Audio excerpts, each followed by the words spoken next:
नमस्कार, स्वागत है आप सभी का। मैं हूं आपके साथ कुमार कुणाल धीरज। आप देख रहे हैं पक्ष विपक्ष। आज हम चर्चा करेंगे उत्तराखंड के मुख्यमंत्री पुष्कर सिंह धामी के 4 साल के कार्यकाल की। जी हाँ, उत्तराखंड के मुख्यमंत्री पुष्कर सिंह धामी ने मुख्यमंत्री के तौर पर अपने 4 साल पूरे कर लिए हैं।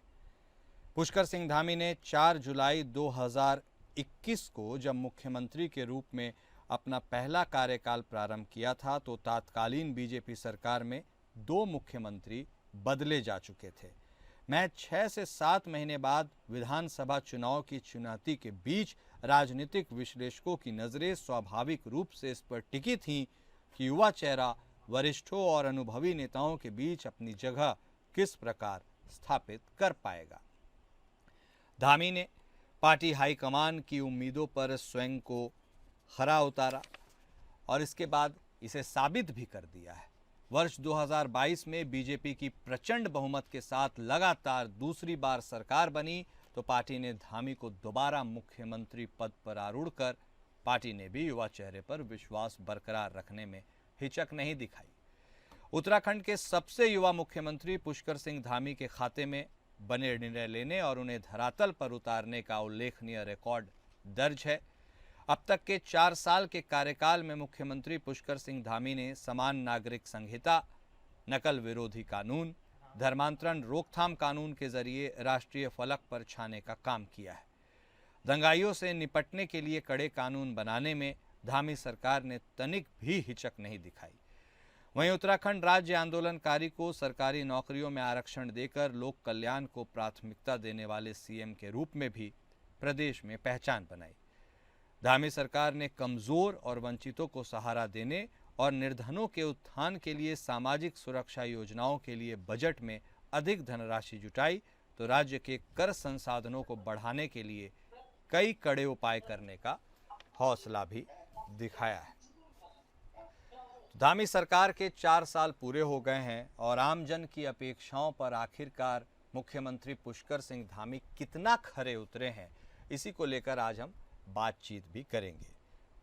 वह तिथि थी 4 जुलाई, वर्ष था 2021 जब वह मुख्यमंत्री बने थे और उनके मुख्यमंत्री बनने के टाइमिंग के बारे को लेकर के भी कई सवाल उठे थे क्योंकि 2 वरिष्ठ और अनुभवी नेताओं के बाद एक युवा चेहरे पर विश्वास जताया गया था और ऐसे में अब उनकी पारी लगातार चल भी रही है। बिना वक्त जाए के अपने चर्चा की हम शुरुआत करेंगे। हमारे साथ हमारे दोनों खास मेहमान जुड़ चुके हैं। भारतीय जनता पार्टी की तरफ से बतौर प्रवक्ता कमलेश उनियाल साहब हमारे साथ जुड़ चुके हैं। कांग्रेस पार्टी की तरफ से बतौर प्रवक्ता गरिमा दसौनी जी भी हमारे साथ जुड़ चुकी हैं। आप दोनों खास मेहमान का स्वागत है। स्वाभाविक तौर पर जब बात भारतीय जनता पार्टी की हो रही है और उत्तराखंड में मुख्यमंत्री पुष्कर सिंह धामी के कार्यकाल की, तो शुरुआत कमलेश उनियाल साहब आप ही के साथ करते हैं। कितने प्रामाणिक चेहरे के तौर पर अब मुख्यमंत्री धामी स्थापित हो चुके हैं? क्या आप कोई और चेहरा धामी के अलावा नजर आता है भारतीय जनता पार्टी को उत्तराखंड में, खास तौर पर तब जब लगातार आप जीत दर्ज कर रहे हैं?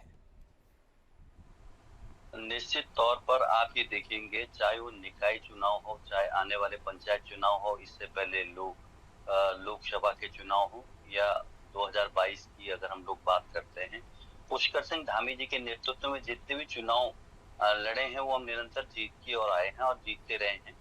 उसके पीछे क्या है कि जनता का पूर्ण विश्वास आज भारतीय जनता पार्टी और खास करके जो प्रदेश में पुष्कर सिंह धामी जी के नेतृत्व में जो सरकार चल रही है, वो आज आप ये देखेंगे, चाहे महिलाओं, युवाओं और बुजुर्गों की अगर हम लोग बात करते हैं तो उनके लिए जो भी योजनाएं सरकार या केंद्र सरकार या प्रदेश सरकार के द्वारा बनाई गई हैं, उनको निरंतर वो आज अपना कार्य कर रही हैं और उनसे लाभ भी प्राप्त हो रहा है। इस लाभ को देखते हुए और पूरे प्रदेश के परिप्रेक्ष्य में अगर देखा जाए तो आम जन मानस का जो विश्वास है पुष्कर सिंह धामी जी के ऊपर वो टूट है। और ये हम ये कहेंगे, जो 4 साल का लगातार अगर हम कार्यकाल कहें, चाहे कोई कानून बनाने वाली बात हो, चाहे दोषियों के खिलाफ कार्रवाई करने की बात हो, चाहे जो पूर्व की भांति है, अगर हम 14 से पहले ही देखते हैं कि जो सबसे ज्यादा आज चाहे लैंड जिहाद या आपका मजार जिहाद के नाम से या लव जिहाद के नाम से निरंतर हमारी जो उत्तराखंड देवभूमि को एक दूषित किया जा रहा था, इसकी डेमोग्राफी चेंज करने के जो कई मामले सामने आ रहे थे, उस पे निरंतर आज लगाम लगी है।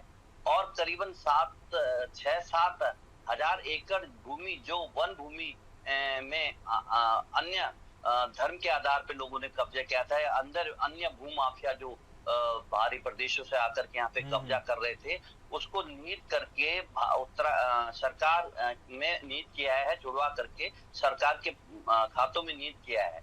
और ये हर चीज का जो भी जनता के बीच में या विपक्ष द्वारा समय समय पर जो भी आवाज उठाई जाती है, क्योंकि विपक्ष का कार्य है कहीं ना कहीं अगर कोई गलत हो रहा है तो उसका, क्योंकि हम कहते हैं कि विपक्ष का जो कार्य है वो अपना कार्य कर रही है, और आम जनमानस के माध्यम से, मीडिया, सोशल मीडिया के माध्यम से जो भी इस तरह की शिकायतें आती हैं, जो भी इस तरह के प्रदेश में जो गलत कार्य हो रहे हैं उनके संबंध में अगर जो जानकारी मिलती है तो तत्काल उस पर कार्रवाई करते हुए समिति और कमेटियों का गठन करके एक विस्तृत रिपोर्ट के आधार पर, चाहे उसमें कानून बनाने की बात हो, चाहे सख्त नियम लागू करके दोषियों के खिलाफ कार्रवाई करने की बात हो, तो पुष्कर सिंह धामी निरंतर इस दौर में इस कार्य को कर रहे हैं। और ऐसा नहीं है, जो बड़े बड़े नौकरशाही जो आज कहीं ना कहीं भ्रष्टाचार की भेंट है, उन लोगों को, उनके खिलाफ भी कार्रवाई करी जा रही है। और ये ही विश्वास निरंतर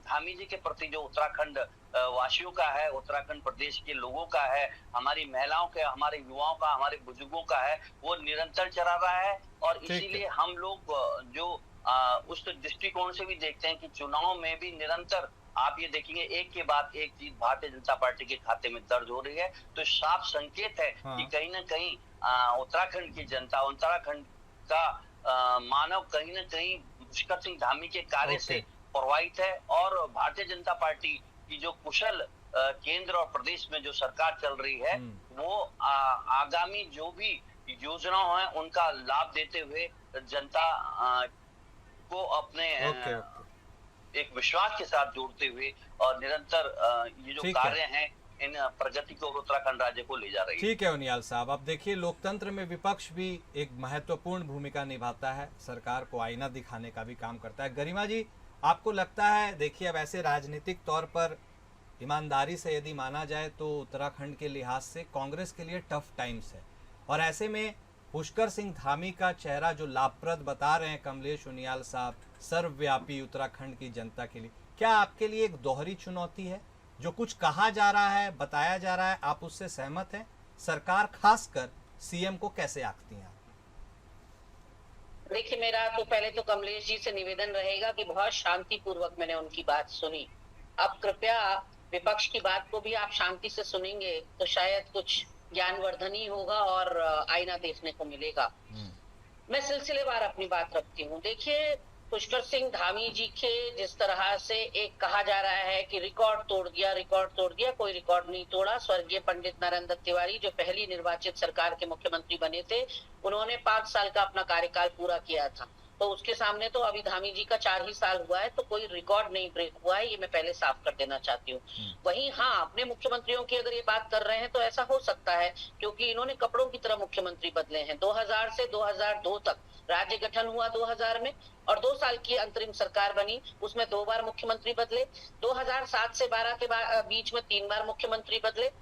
2017 से 22 के बीच में फिर 3 बार मुख्यमंत्री बदले, और अब पुष्कर सिंह धामी जी। तो ऐसे में मुझे लगता है कि 13 मुख्यमंत्री लगभग इस प्रदेश ने देख लिए हैं, और 13 में से 9-10 मुख्यमंत्री तो भाजपा के ही इस प्रदेश ने देखे हैं। तो कहीं ना कहीं होड़ अगर है पुष्कर सिंह धामी की, तो अपने ही मुख्यमंत्रियों से है। हमारे पूर्व मुख्यमंत्री स्वर्गीय तिवारी जी ने तो 5 साल पूरे किए थे। अब बात करते हैं कि धामी जी का कार्यकाल को मैं कैसे आंकती हूँ। मैं इसे काले अध्याय के रूप में देखती हूँ। जब भी उत्तराखंड का इतिहास लिखा जाएगा, जब धामी जी पूर्व हो जाएंगे, पूर्व मुख्यमंत्री, तो उनका भी जब कार्यकाल लिखा जाएगा तो काले अक्षरों में लिखा जाएगा। उस किस आधार पर कह रही हूँ वो भी बताती हूँ। क्योंकि पहली बार उत्तराखंड में सौहार्द के साथ छेड़छाड़ की गई। उत्तराखंड एक बहुत शांत प्रिय प्रदेश है, छोटा सा प्रदेश है हमारा, और एक गुलदस्ते की तरह हम सब इसमें रहते थे। हमको, हमारे प्रदेश को देश और विदेश में बहुत ऊंची निगाहों से देखा जाता है, क्योंकि 4 धाम विराजते हैं, जी। बड़े बड़े यहाँ धार्मिक संस्थान हैं, तपोभूमि, देवभूमि के नाम से हम जाने जाते हैं, भोले भाले सीधे साधे लोगों के नाम से जाने जाते हैं। लेकिन यहाँ भी सांप्रदायिक माहौल उत्पन्न किया गया कुछ अराजक तत्वों के द्वारा। पुरोला में रैली निकाली गई अल्पसंख्यकों के खिलाफ, विकास नगर में निकाली गई, और बहुत सारे इलाके हैं जहाँ इस तरह के टूट का या समाज में बंटवारे का काम करने का कुछ लोगों ने काम किया, लेकिन कोई शक्ति धामी जी ने नहीं दिखाई। महिला अपराध में हम अग्रणी बन गए। 9 हिमालयी राज्य, यानी कि नॉर्थ ईस्ट के हिमालयी राज्य ले लीजिए, हिमाचल प्रदेश ले लीजिए, उत्तराखंड ले लीजिए, तमाम जो हिमालयी राज्य हैं, 9 हिमालयी राज्यों में एनसीआरबी यानी कि नेशनल क्राइम रिपोर्ट ब्यूरो का आंकड़ा है कि उत्तराखंड महिला अपराध में टॉप करता है। अभी कमलेश उनियाल ने कहा कि दोषियों पर कार्रवाई करी। हम तो कह रहे हैं दोषियों पर कार्रवाई करना वैसा ही है जैसे आप पछताए हो क्या जब चिड़िया चुग गई खेत। अपराध हो गया, महिलाओं के साथ दुष्कर्म हो गया, लोगों की हत्या हो गई, लोगों के वहां डकैती पड़ गई, हेलीकॉप्टर क्रैश हो गए, केदारनाथ में सोना चोरी हो गया, भर्ती घोटाले हो गए, और हजारों सैकड़ों युवाओं के भविष्य को आपने अंधकारमय कर दिया आपके लोगों ने। और उसके बाद आप कह रहे हैं कि दोषियों पर कार्रवाई हो रही है। तो दोष हो क्यों रहा है, अपराध हो क्यों रहा है प्रदेश में? क्या ये सवाल नहीं होना चाहिए कि क्यों अपराधियों के मन में इस सरकार का कोई डर भय व्याप्त नहीं है? अपराध अंजाम क्यों दिए जा रहे हैं? मैं आपको बताना चाहती हूँ, यहाँ महिला अपराध हो रहे हैं, दबाकर हो रहे हैं, चरम पर हैं, और 90% केसेस में भाजपा से संलिप्त लोग, भाजपा के पदाधिकारी उन दुष्कर्मों में संलिप्त पाए जा रहे हैं। हरिद्वार का अनामिका शर्मा का अभी मुझे लगता है 15-20 दिन भी नहीं हुए उस केस को, जहां अनामिका शर्मा जो कि पूर्व महिला मोर्चा की पूर्व जिलाध्यक्ष है हरिद्वार की, वो 10 साल में जिलाध्यक्ष के पद तक पहुंच गई। किस किस से उसके तार जुड़े थे, किसका उसको संरक्षण मिला, ये तो भाजपा जाने। लेकिन उसने मां शब्द को कलंकित किया, 13 साल की अपनी बच्ची को अपने बॉयफ्रेंड और उसके दोस्त को परोस दिया, और आज वो जेल की हवा खा रही है। सल्ट का मंडल अध्यक्ष, चंपावत का मंडल अध्यक्ष, हरिद्वार बहादुराबाद से ओबीसी प्रकोष्ठ का सदस्य आदित्य राज सैनी, लाल कुआं दुग्ध संघ का इनका अध्यक्ष, रुद्रपुर से वार्ड नंबर 6 का पार्षद शिव कुमार गंगवार, सब पूर्व संगठन मंत्री संजय कुमार, पूर्व विधायक महेश नेगी, अब सुरेश राठौर, जिन्होंने यूसीसी की धज्जियां उड़ा दी और एक शादी होते हुए दूसरी अपनी शादी को स्वीकृति की प्रेस कॉन्फ्रेंस देकर। तो कहीं ना कहीं आप देखिए, सोना चोरी मामले में ये सब धाकड़ कहते हैं ना अपने आप को, कहाँ से धाकड़ माने उनको? अंकिता भंडारी हत्याकांड इन्हीं के टर्म में हुआ, क्या फांसी के तख्ते तक ले जा पाए अपराधियों को? इन्होंने डिमोलिश करवा दिया, बुलडोजर चलवा दिया, साक्ष्य और सबूत जहां मिलने थे, अंकिता के साथ दुष्कर्म वहां हुआ, अंकिता की हत्या वहां हुई, और इन्होंने बुलडोजर चलवा दिया और ट्वीट करके पूरे प्रदेशवासियों को जानकारी दी। तो आप मुझे बताइए, 4 धाम यात्रा जिससे 20 लाख लोगों के रोजगार जुड़ा हुआ है, उस यात्रा को आप सुचारू रूप से नहीं चला पा रहे। उस यात्रा के संग आप कोताही कर रहे हैं, मलबे में लोग दब जा रहे हैं, मजदूर दबे हुए हैं, लोगों की सामने मौतें हो जा रही हैं। ये तैयारी थी आपकी 4 धाम यात्रा की? 5 से ज्यादा पिछले 1 महीने में 40 दिन में 5 से ज्यादा हेली दुर्घटनाएं हो गई हैं, और आप अपने मंत्रिमंडल का विस्तार नहीं कर पा रहे हैं। तो आप एक कमजोर, लचर और मजबूर मुख्यमंत्री हैं मेरी नजर में। आप एक पपेट हैं, आप एक कठपुतली हैं, आप एक रोबोट है मेरी नजर में, जो दिल्ली दरबार के इशारे के बिना एक कदम खुद नहीं उठा सकता है। तो जब अपने कार्यकर्ताओं पर ही इनका जोर नहीं चल रहा, और मैं साफ तौर पर कह देना चाहती हूँ एंकर महोदय, मंत्रियों में इनके संग गणेश जोशी है, सिर्फ मंत्रिमंडल का विस्तार नहीं कर पा रहे। 11 का छोटा सा स्वरूप है मंत्रिमंडल का हमारा, 11 मंत्री होते हैं हमारे वहाँ केवल। 11 में से 5 पद खाली पड़े हैं, महीनों से खाली पड़े हैं, ये भर नहीं पा रहे। और सारे मंत्रिमंडल में एक मंत्री इनके साथ दिखाई पड़ता है, गणेश जोशी, प्रदेश अध्यक्ष। इन्होंने इसीलिए दोबारा रिपीट किया क्योंकि प्रदेश अध्यक्ष इनकी डुगडुगी पीटता है, चाहे कितना ही फेल इनका टर्म रहा हो। और अगर हम देखें सांसदों में तो अजय टमटा। ठीक है, मैं समझ गया आपकी बात। जिस ओर उनियाल साहब, मुझे लगता है संभवतः जिस ओर इशारा करना चाह रही है गरिमा जी की, हर कहानी के ब्राइट और डार्क साइड्स होते हैं। आप ब्राइट साइड्स बता रहे हैं, लेकिन जो डार्क साइड्स विपक्ष आपको दिखा रहा है, उस पर आपकी क्या राय, टिप्पणी है सर? देखिए, जहां तक अपराध का बोध होना और अपराध होने के पहले ही अगर किसी व्यक्ति को सजा देना, तो ये तो मैं गरिमा बहन पता नहीं किस चीज को बता रही है कि भाई अपराध हुए उसके बाद क्या वो सलाखों के पीछे नहीं की? क्या एक ट्रायल नहीं हुआ? क्या न्यायपालिका की स्थिति, भारत के अंदर जो एक स्तंभ है न्याय व्यवस्था, उस व्यवस्था का उल्लंघन हुआ? आप क्या न्यायालय ने अगर कोई निर्णय दिया है और पूर्ण साक्ष्य के रूप से अंकिता भंडारी मामले में जो रिजल्ट आया, उत्तराखंड सरकार ने क्या इसमें कोताही बरती है? 24 घंटे के अंदर दोषियों के खिलाफ कार्रवाई हुई, संबंधित पुत्र और पिता को तत्काल पार्टी के सभी संवैधानिक, अगर कोई नालायक निकल जाए किसी पार्टी के अंदर, तो हम ये नहीं कह रहे हैं, हम तो इस चीज को कह रहे हैं कि अगर इस चीज से जोड़ा जाए कि भाई साहब अभी आपने मंत्रालय का विस्तार नहीं किया, अरे ये तो अपना हमारा अधिकार है, अंतर्गत है कि मैंने एक व्यवस्था के तहत अगर मंत्री का विस्तारीकरण नहीं हो रहा तो इसमें विपक्ष को क्या आपत्ति होगी? क्या जो विकास कार्य है वो बाधित हो रहे हैं? या आप एक चीज और, 4 धाम यात्रा की सुचारू रूप से अब निरंतर 4 धाम यात्रा चल रही है, 24 घंटे का एक ब्रेक दिया गया था उसके अंतर्गत, क्योंकि आज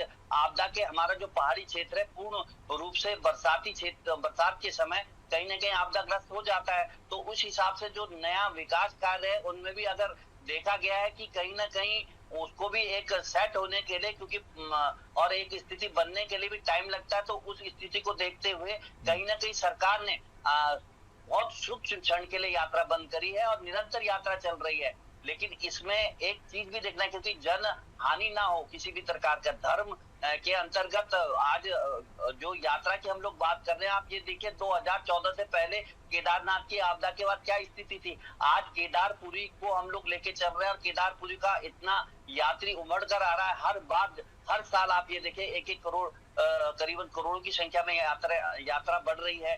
और उसके हिसाब से चारों जो हमारे यात्रा के जो तीर्थांकन है उनके अंदर सरकार के माध्यम से जो निरंतर कार्य किया जा रहा है, चाहे वो अब आने वाली कांवड़ यात्रा, उसमें भी लगातार समीक्षा बैठक चल रही है, सरकार का एक अपना कार्य करने का तरीका है। अब ये कहना है कि साहब कि आप इसलिए कि आप खाली एक यस मैन है, ये कहना गलत है, क्योंकि हर पार्टी, और चाहे आप पूर्व में भी अगर कांग्रेस के कार्यकाल में केंद्र में सरकार है, केंद्र का भी सहयोग, हम लोग ये तो खुद बोलते हैं ना डबल इंजन की सरकार है साहब, ट्रिपल इंजन की सरकार है, तो कहीं ना कहीं अगर विकास के लिए केंद्र और प्रदेश और जिले स्तरीय इकाइयां अगर मिलकर के कार्य कर रही हैं और आम जनमानस का इसमें भला होता, तो इसमें कांग्रेसियों के पेट में दर्द क्यों हो रहा है? ठीक है उनियाल साहब, एक स्पष्ट सवाल है, उसका आप जवाब दे दीजिए। ठीक है, आप बातें तो बता ही रहे हैं, आपका कर्तव्य भी है, लेकिन यह बात भी निकल कर सामने आई, आप सीएम धामी के कार्यकाल को कितना उल्लेखनीय मानते हैं? वह तब जब आपके 2 सीनियर लीडर्स त्रिवेंद्र सिंह रावत और तीरथ सिंह रावत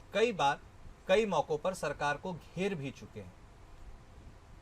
ये तो बहुत अच्छी बात है। हाँ। एक कुशल प्रजातंत्र और लोकतंत्र का पालन हो रहा है कि भाई किसी पार्टी का सांसद अगर कोई अप्रिय घटना या कोई इस तरह की चीज है उसको मीडिया के सम्मुख रख करके और एक स्थिति रख रहा है, तो ये तो इसकी कुशलता है। वो हमारे सीनियर लीडर हैं त्रिवेंद्र सिंह रावत जी, पूर्व का अनुभव है, पूर्व में भी वो आपके हमारे मुख्यमंत्री रहे हैं, आज लोकसभा हरिद्वार से हैं, अगर वो कोई बात करते हैं तो उसकी बात का सम्मान है, उसमें इम्प्लीमेंट भी किया जा रहा है। और तीरथ सिंह रावत जी भी हमारे प्रदेश अध्यक्ष रह चुके हैं, सांसद रह चुके हैं, और मुख्यमंत्री भी रहे हैं, तो एक अनुभव भी है उनके साथ, लंबा अनुभव। अगर वो कोई विचार रखते हैं, सीनियर लीडरशिप अगर सीनियर लीडरशिप जो हमारी अगर कोई इंडिकेशन करती है संगठन के लिए, तो एक स्वस्थ राजनीति का परिचय है। तो इसके हिसाब से ऐसा तो नहीं है कि मतलब उस पर अमल की तो अच्छी बात है। अगर कोई सीनियर लीडर कोई बात करता है और उस बात पे सरकार अमल करती है और उसको विशेष रूप से लेती है,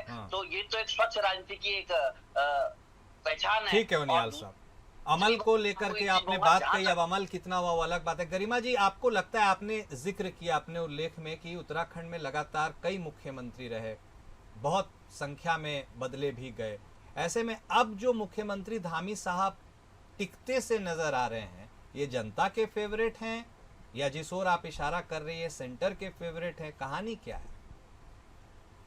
कहानी सिर्फ इतनी है कि सरकारें जो हैं वो स्वास्थ्य व्यवस्था, शिक्षा व्यवस्था, सड़क व्यवस्था और कानून व्यवस्था को मुस्तैद करने के लिए चुनी जाती हैं। वो धार्मिक संस्थानों को बनाने और तोड़ने के लिए नहीं चुनी जाती हैं, ये तो प्रशासन का काम है। तो यहाँ हमने केवल धामी जी को 4 साल में, मैंने कहा तो मेरे प्रदेश में सांप्रदायिक माहौल कभी नहीं रहा, चुनाव भी सांप्रदायिक माहौल पर नहीं लड़े गए, लेकिन 2022 में झूठ बोला गया मुस्लिम यूनिवर्सिटी बनाएगी कांग्रेस, जो कि कोरा झूठ है। 2017 में ये झूठ बोला गया कि जुम्मे की नमाज की छुट्टी करी हरीश रावत ने। हरीश रावत जी न्याय यात्रा निकाल रहे हैं कि मेरा जियो दिखाई दिखाइए, मेरा वो नोटिफिकेशन दिखाइए, गजट नोटिफिकेशन जिसमें मैंने जुम्मे की छुट्टी कराई हो। तो झूठ की बुनियाद पर ये सरकार टिकी हुई है। और सबसे बड़ा अपराध जो धामी जी ने किया है, इस प्रदेश की शांति को भंग किया है उन्होंने। केवल मदरसा, मजार, मस्जिद, मुसलमान, इसमें वो अटके रहे, जिहाद में वो अटके रहे, थूक जिहाद, लव जिहाद, लैंड जिहाद। मुझे बताइए, यूसीसी लाने वाले मुख्यमंत्री हैं ये। यूसीसी का फुल फॉर्म होता है यूनिफॉर्म सिविल कोड। पूरे देश में यूसीसी है नहीं, केवल उत्तराखंड में यूसीसी है। उत्तराखंड ने यूसीसी मांगी नहीं, उत्तराखंड को यूसीसी से कोई फायदा नहीं। उत्तराखंड को पूरे देश से आपने अलग थलग कर दिया, जैसे गोया हम जुपिटर ग्रह के प्राणी हो और हमारे लिए कानून अलग होगा, बाकी देशवासियों के लिए अलग होगा। उस यूसीसी की धज्जियां इनके पूर्व विधायक सुरेश राठौर ने ऑलरेडी तोड़ दी। वीआईपी, इन्होंने कहा ना अभी, न्यायालय ने सबूत और साक्ष्य के आधार पर आजीवन कारावास की सजा दे तो दी। साक्ष्य और सबूत तो आप लोगों ने मिटा दिए जनाब, नहीं तो फांसी के फंदे तक पहुंचने से कोई नहीं रोक सकता था। धामी जी अगर धाकड़ होते तो वीआईपी का नाम आज सबको पता होता कि अंकिता भंडारी हत्याकांड में वो कौन वीआईपी था, जब अंकिता के ऊपर दबाव बनाया जा रहा था उसको एक्स्ट्रा सर्विसेज देने के लिए। आज आप देखिए, सोना चोरी मामला होता है, 230 किलो सोना चोरी हो गया केदारनाथ से, क्योंकि बड़े बड़े अक्षरों में सारे समाचार पत्रों में बीकेटीसी के तत्कालीन अध्यक्ष का बयान छपा कि दयादान दाता ने 230 किलो सोना चढ़ाया है केदारनाथ को। जितने अखबार कहे उतने कमलेश उनियाल और पुष्कर सिंह धामी को देने के लिए तैयार हूं। बड़े बड़े अक्षरों में छपा था कि केदारनाथ को 230 किलो सोना का तोहफा, और आज वो पीतल हो गया सोना अचानक। तो सोना कौन चोर ले गया? इसके पीछे इनके मंत्री सारे भ्रष्टाचार में आकंठ डूबे हुए हैं। इनके मंत्री के ऊपर आय से अधिक संपत्ति मामला चल रहा है, इनके मंत्री के ऊपर उद्यान घोटाला, सैन्य दाम घोटाला, पूरे देश में सबसे ज्यादा। हाँ, वो तो बतौर विपक्ष आप देख रहे हैं, लेकिन हाँ, जनता किस पर अपना विश्वास जता रही है? जल्दी से, जब वक्त की बहुत कमी है उनियाल साहब, जल्दी से 10 सेकंड बोल दीजिए। कमलेश भाई, आपने कहा अपराध होने के बाद हम जल्दी बोलिए सर, 10 सेकंड। मैं ये पूछना चाह रही हूँ, कैसा चाल चरित्र। एक मिनट गरिमा जी, उनको बोल लेने दीजिए, वक्त का अभाव है। जल्दी से उनियाल साहब, जल्दी से बोलिए। आपका ये कहना है कि भाई सोना चोरी हो गया, आपने कांग्रेसियों ने कितनी एफआईआर लिखवा दी इस संदर्भ में? कौन से थाने में एफआईआर है कि फलानी जगह सोना चोरी हो गया? अरे गुमराह कर रहे हो, आप बताइए ना। सोना चोरी का ठीक है, चलिए, तो आरोप प्रत्यारोप का दौर तो है और चुनावी राजनीति में यह सब जायज और संभव भी है। वक्त इतने की इजाजत देता है। बहुत शुक्रिया आप दोनों खास मेहमान का इस चर्चा में शामिल होने के लिए। पक्ष विपक्ष में इतना ही। नमस्कार।